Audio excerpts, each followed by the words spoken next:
반갑습니다. 차tum석 차트입니다. 금요일날 폭락으로 마감되면서 매매가 매끄럽지 못했는데요. 이 부분 우리가 건질 게 뭐가 있는지 복귀 한번 살펴보고 다음 주 전략 이어가도록 하겠습니다. 오른쪽에 보이는 이러한 이유를 가지고 복귀를 해보도록 하겠습니다. 첫 번째, 매매를 금지시킨 이유. 금요일날 브로드컴 악재가 발생을 했죠. 그렇기 때문에 시장이 어떻게 반응할 줄 모르기 때문에 관망하는 자세를 취해야 된다고 말씀을 드렸고, 그런 불확실성이 있기 때문에 최대한 매매를 하지 않겠다고 저도 설명을 드렸었죠. 앞에서 흐름을 보게 되면 상승 추세가 이어졌고 완만한 상승이 이루어지고 박스로 들어왔습니다. 전체 패턴을 보게 되면 이제 끝자락에 위치를 하게 되는 것이고, 가야 할 자리에서 가지 못하고 악재가 나왔기 때문에 시장의 반응이 너무 불확실하다는 것이죠. 그런 측면에서 최대한 매매를 자제할 것을 이렇게 얘기를 했던 것입니다. 패턴이 이렇게 새롭게 나오고 이평선 정배열, 기준선 정배열 이런 부분들이 완벽하게 갖춰진 상태에서 매수를 이렇게 활발하게 할 수가 있는 구간이 되겠죠. 이 구간이 어느 정도 지나게 되면 새로운 패턴이 나올 가능성이 높기 때문에 이 부분에서는 소극적으로 매매를 해야 된다, 이렇게 보시면 되겠습니다. 두 번째, 앞에서는 반등이 났는데 뒤에서는 왜 폭락으로 이어졌는가. 앞에서 이렇게 반등이 크게 나오고 뒤에서는 반등을 못했습니다. 이 부분을 또 구별을 해야지 다음에 또 이러한 매매를 할 때 시수가 적어지겠죠. 먼저 기술적 측면을 보게 되면 현재 보이는 것이 60분봉 차트입니다. 앞에서는 기준선이 역배열되어 있지만 이격이 많이 벌어져 있는 상태죠. 이격이 많이 벌어져 있다는 것은 기준선이 역배열되어 있다고 하더라도 그 영향력이 약하게 미친다라는 것이죠. 그래서 기술적으로 반등할 수 있는 여건이 되었다, 이렇게 보고, 금요일 상을 보게 되면 이평선이 역배열되어 있는 상태에서 밀집이 되어 있죠. 밀집에서 확산으로 내려가는 상황입니다. 앞의 상황하고 많이 틀리죠. 그리고 240분 봉의 이평선을 보게 되면 빨간색 선이 이렇게 내려오고 60선의 중기 이평선이 위쪽으로 올라가고 있습니다.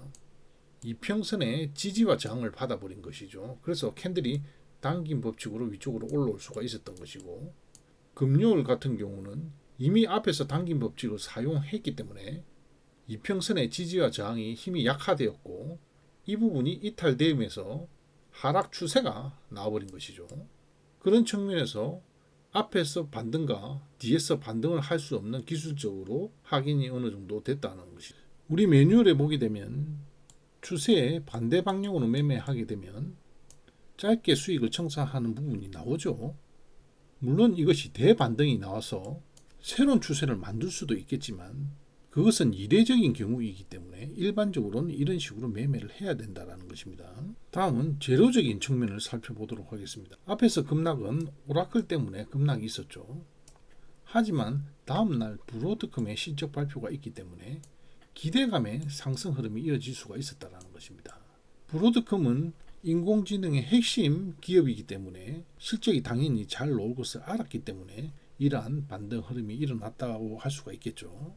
하지만 금요일은 브로드컴이 어닝콜에서 문제가 발생을 해서 악재가 발생한 상태이기 때문에 시장이 하락 흐름이 일어난 것이고 반등을 할 수 있는 기대감이 아무것도 없었다라는 것이죠. 그런 측면에서 최대한 보수적으로 매매를 했어야 되는 것이고 기준선 이탈 시 손절을 해야 된다는 것이죠.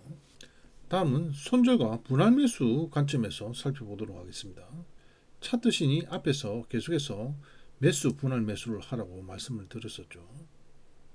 그것은 이평선이 정배열되어 있고 기준선이 정배열되어 있기 때문에 하락을 한다고 하더라도 반등할 수 있는 가능성이 매우 높기 때문에 분할 매수 입장을 유지를 한 것이고, 금요일날 현재 구간은 이평선이 역배열되고 기준선이 역배열되어 있는 상황입니다. 이럴 때는 분할 매수를 해서는 안 된다라는 것이죠.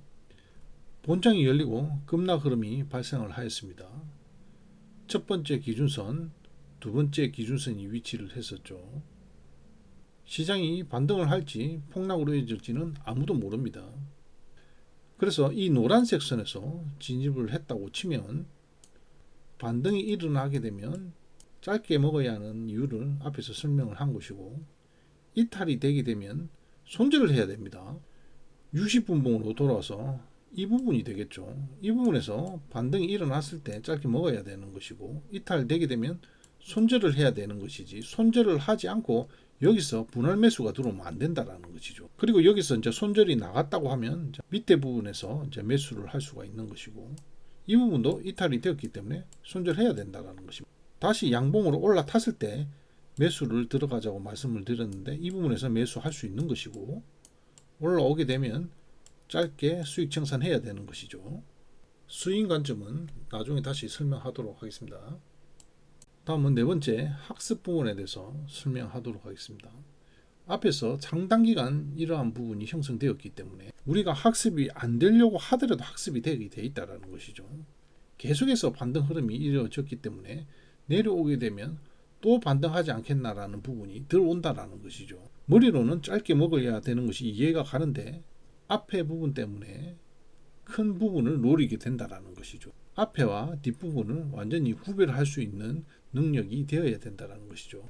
어제 매매에서 이 부분을 경험을 했다면 우리 뇌가 얼마나 자연스럽게 학습이 된다는 것을 알 수가 있었을 것입니다. 이 부분을 느껴야지 됩니다. 그래서 이런 부분에서 학습이 되게 되면 나중에 문제가 생길 수가 있기 때문에 매매를 어느 정도 쉬었다가 또 매매를 하고, 이러한 부분들이 필요하다라는 거죠. 매매를 계속 하게 되면 학습된 상태로 매매가 이루어지기 때문에 이러한 패턴이 변경이 되게 되면 큰 낭패를 볼 수 있다는 것이죠.